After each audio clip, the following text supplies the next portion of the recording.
Good morning, good afternoon, good evening everyone. This is your vlog, Denzel Cabrera. A day in my life as a content creator at the age of 15. Hala, napaka-OA. Good morning, samahan niyo nga ako mag-explore sa buhay ko. Over. For today's video is maliligo na nga ako. Alam man hindi mamamaho ka niyan. Hala, hindi. Yes, galing. May pa-transition pang nalalaman. Hala, hindi. Lecheng tao to. Baguhin mo na yung hala, hindi mo. Marami nang naiinis. Over. Lecheng tao to. Parang walang nararamdaman. Napaka-hyper pa rin. Let's move on. Focus muna tayo dito sa pagpunta ko sa school. Let's go! Napaka-OA talaga naman. By the way, nakasakay na nga kami sa mga oras na yan. Paano ba naman nag-uulan na talaga? Alangan man lakarin ko yan. Di ka na naman nag-iisip ng right. Hala, hindi. Kung makikita mo is papunta na talaga kami sa school. Hindi na nga ako nakabidyo yung iba dyan. Paano ba naman nababasa na talaga yung cellphone ko? By the way, nandito na nga ako sa classroom. Buti na lang naabutan ko pa yung first period. Tapos napakabait pa ng teacher. O diba, saan ka na kay ma'am ka na? Over naman sa ngiti nitong lalaking to. Babaita. Hala, sino yung nagsalitang yun?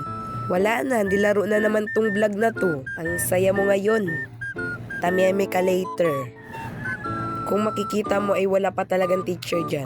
Paano ba naman wala talaga si ma'am? Pero may iniwang gawain. At habang wala si ma'am, may poging lalaki dito naliligaw. Huwag ka, crush campus yan ng Moreno Integrated School. Sa mga nakakakilala po sa lalaking to, pa-mention na lang. Hala, hindi! By the way, pa-shoutout nga pala sa babaeng to. Uya na, na-vlog na taka ulit. Guys, kami na naman. O, ayan, kayo na naman na nasa vlog ko. Ano ka shoutout kay Dance? Hi guys, sabay mo ulit kayo. Ay, papakilala ko sa iyo siya. Kung meron daw ako.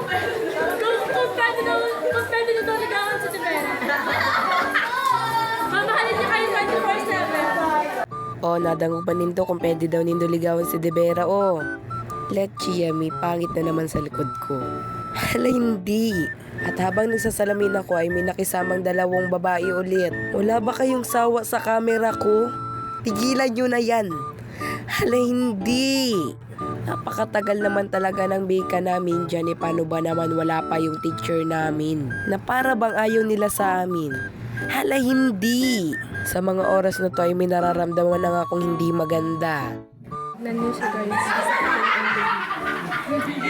O, ang saya mo kanina, tameme ka ngayon. Let's yung cellphone ko yan, kung kanino-kanino na lang yan napupunta. Tingnan mo, may muka dito.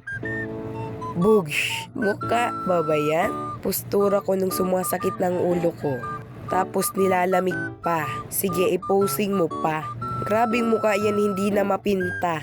Nung nakita ko nga tong naka-face mask din yung kaklase ko, naghingi na rin ako.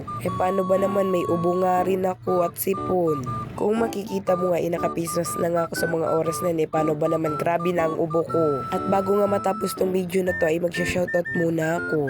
Shoutout po pala kay Micaela, Joshua Artana, Ana Jade, Kim Shaira Freya Alto, pati na rin sa nagpa-picture sa akin na si Leah Kay. Shoutout sa inyong lahat. By the way, uwian na nga kami sa mga oras na yan. At pagtapos nga namin maglinis sa room, nag-uwi na rin ako diretso. Paano ba naman magiinom pa ako ng gamot? Siyempre, alang man hindi ka mag-inom ng gamot, nagkurulog ka pa yung mulalo ka yan. Hala, hindi. Kulang na lang kantaan ko to ng Mawi-Mawi. Huy! Sige, try. Go me like a Halloween and you say ka, de Mawi-Mawi. Hoy, napakapangit ng boses mo. Tapos pamali-mali pang kanta. Ay, naku naman talaga. By the way, pag uwi ko nga dyan sa mga oras na hindi mo na ako nakapag-video. Paano ba naman ang hihina na talaga ako? Na para bang hindi ko na magalaw ang katawan ko. Kaya, andito na lang, yun lang. Salamat, bye-bye, and God bless. Thanks for watching. Mwah!